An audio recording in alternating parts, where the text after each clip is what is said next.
I've been diagnosed with ADHD. How should I, or even should I, tell my team and manager at work? Um, Firstly, this is a personal decision. There's no clear-cut answer. And it's definitely not always a one-size-fits-all. So I'd say take that and sort of think about this.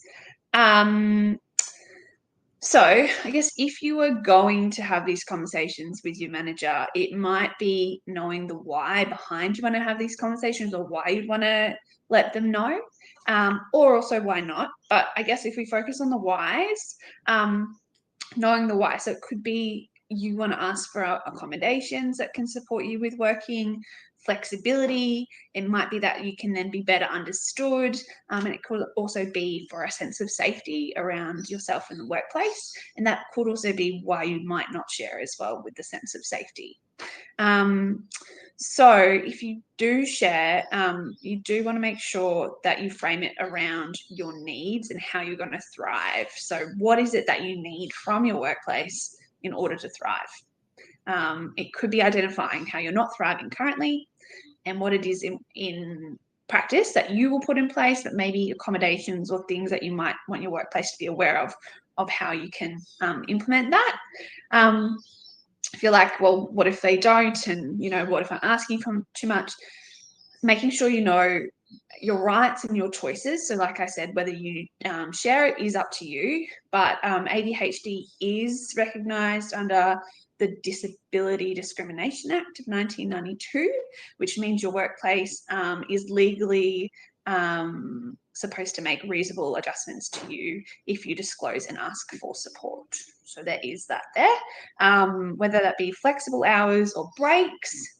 I know neurodivergent people that, particularly in an office and a creative environment, getting up and walking and processing is something that they like to work with.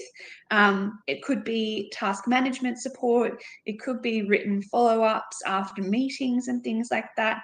It could be things like noise management as well. So whether it's the office noise management or noise cancelling headphones, things like that.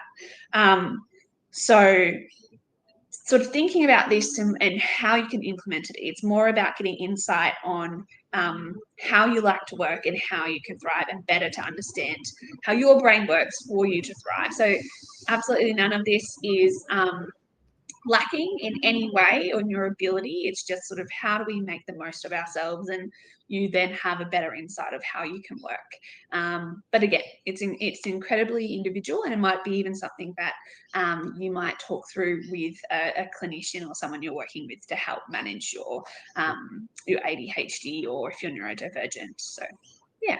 Excellent. I'm going to ask this next question, but I'm also, whilst you answer, Simon, I'm going to put in, we've done neurodivergence coaching at Streamtime, so my day. Amazing. And it was the best thing ever to help the team understand each other. And the way we work has just changed quite a bit as a result. And everyone can bring to the table what they can bring. I think often, it gets a bit of a rap for like, oh no, this is going to be too hard if someone's got, a diagnosis. But actually, it's just learning how to use their superpowers and how to get the best out of them. And to be honest, that's a challenge you would have with anyone. Yeah. So like, it's a good thing.